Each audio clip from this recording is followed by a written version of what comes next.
साथियों, आइए खाना खा लीजिए।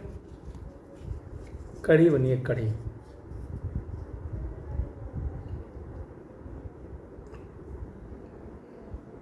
कढ़ी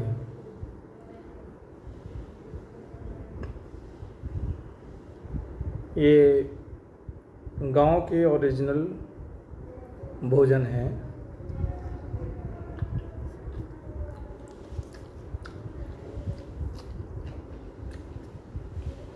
गांव में जब दुनिया का इतना विकास नहीं हुआ था तो इंसानों द्वारा खुद ईजाद की गई सब्जियां हैं। रेसिपी जैसे मठा के आलू, कढ़ी, रायता और एक मठे और गुड़ का बनता है, वो चावल में खाया जाता है। तो एंजॉय कर रहे हैं, बढ़िया खाना हम। लेकिन बात बड़ी मज़ेदार सामने आई तो मैंने कहा आपसे थोड़ा सा चर्चा करें। बात ये है, अभी हमें खबर आई, मैं पढ़ रहा था तो मैंने देखा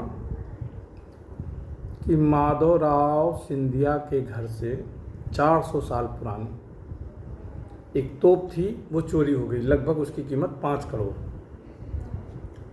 समझ रहे हो?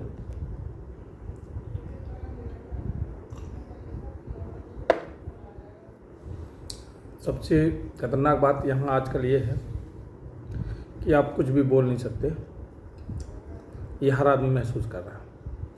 लेकिन साथियों,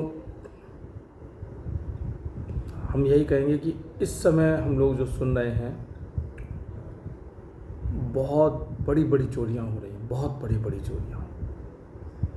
पहले हम लोग जो है गांव घरों में सुनते थे कि चोरी हुई है 150, 200। कोई दूध ले गया, कोई घी ले गया। धीरे धीरे करके चोरियां धीरे धीरे बढ़ती गईं। फिर आदमी भैंस ले गया, फिर बकरी ले गया, फिर मुर्गा ले गया, फिर लोग पैसा ले गया, फिर जो है लोगों की संपत्ति ले गए, डकैती बढ़ गई। धीरे धीरे करके हम लोगों ने काफ़ी तरक्की कर ली है साथियों।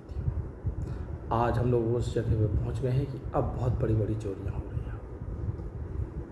जैसे कि अब देखो, अयोध्या में भी हमने सुना है और बच्चा बच्चा ने सुना है, लेकिन इतना ही काफ़ी है अयोध्या के लिए, क्योंकि ज़्यादा हम बोलेंगे तो हमारे स्वास्थ्य के लिए अच्छा नहीं रहेगा। लेकिन ये तोप, समझ रहे हो? हमें ये समझ में नहीं आ रहा कैसी अब कहानी गढ़ी जा रही है, कैसा मामला पेश हो रहा है। कभी कभी तो ऐसा लगता है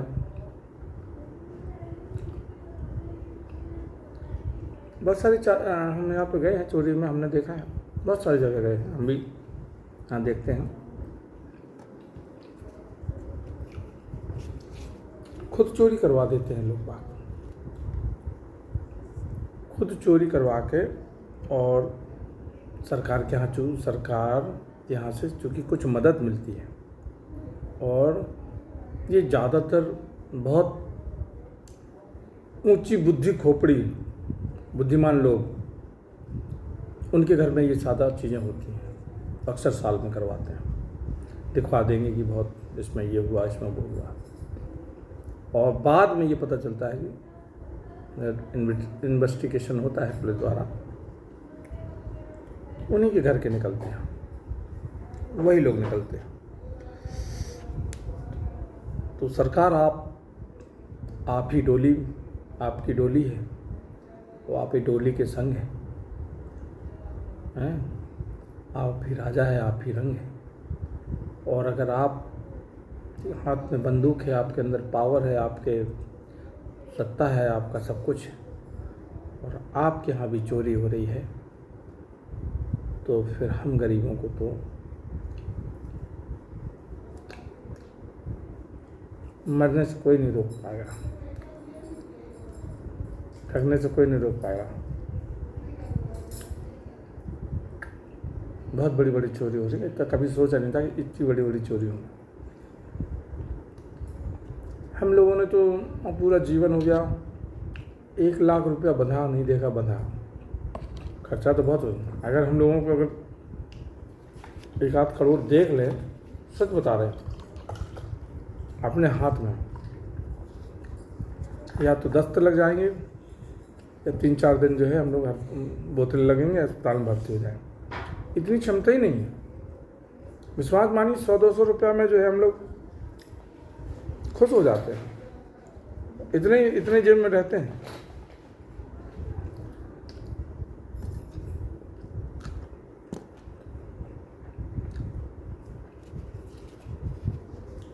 यहाँ उन्होंने कहा 250 करोड़, उन्होंने कहा 1650 करोड़, चारों तरफ से भैया, अरे बाबा, लग गए चोरी, लग गए लूट, लग गए।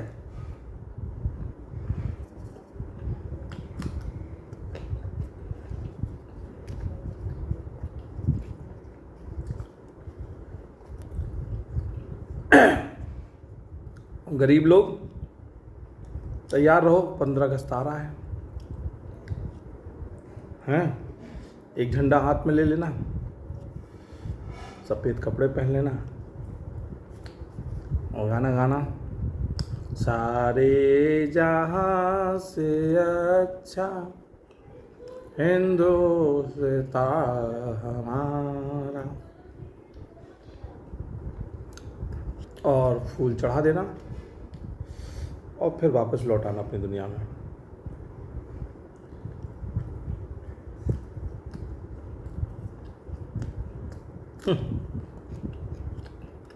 अच्छा चूतिया बनाए हैं संसार को, और क्योंकि हमारा जिस संसार में हम रहते हैं ये चूतिया भी है। ऐसी कहानियाँ किससे आपको भविष्य में खूब सुनने को मिलने वाले हैं, खूब सुनने को मिलने वाले हैं। और जो लोग बताते हैं राष्ट्र प्रेम बताएंगे, लेक्चर देंगे, इस पे प्रवचन देंगे और पोस्टों में डालते हैं, सबसे ज़्यादा जो राष्ट्र की बात करते हैं, जो हित की बात करते हैं, पैसे हैं, उन्हीं के जो है निकलते हैं करोड़ों के घोटाले। वही असली चोर है। जेल भरी हुई है 70% गरीबों से, जिन्होंने खाने के लिए अगर 1 बोरी आटा भी चुरा लिया, 1 बोरी गेहूँ भी चुरा लिया, तो वो आतंकवादी हो गए। लेकिन जज से कौन बात करे, जिसके घर भरे हैं, महल भरे हैं, रोज़ अटैची भर भर के जज साहब। असली अगर कानून व्यवस्था का नियम पक्का होता ना, तो गरीबों की जगह जो है ना ज़्यादा जो है ये माफिया और ये नेता,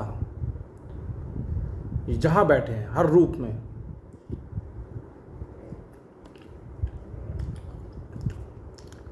30-30, 40-40 साल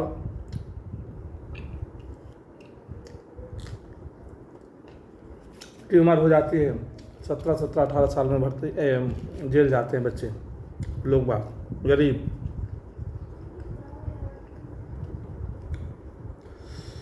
और फिर बाद में लास्ट में कोर्ट बताता है कि आपका बहुत बहुत बधाई हो कि आप पर कोई केस नहीं लगा, आप बाइज्जत बरी किए जाते हैं। उसके जीवन के अनमोल समय खा गए थे, 15-15, 20-20 साल।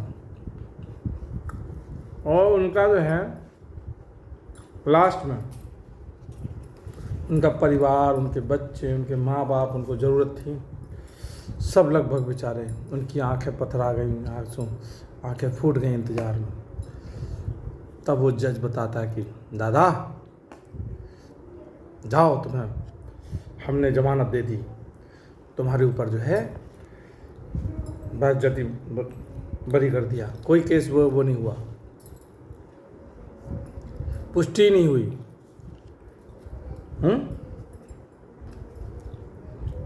पत्रकार लोग फोटो निकालते हैं, पेपर में छापते हैं, और लोग सोशल मीडिया में जज साहब की तारीफ करते हैं, तालियां बजाते हैं।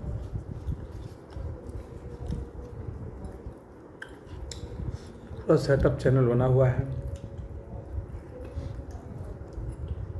और सबको इसमें आनंद आने लगा है। जो बोलेगा सो कुंडी खुलेगा। ठीक है, मिलते हैं अगले ब्लॉग में।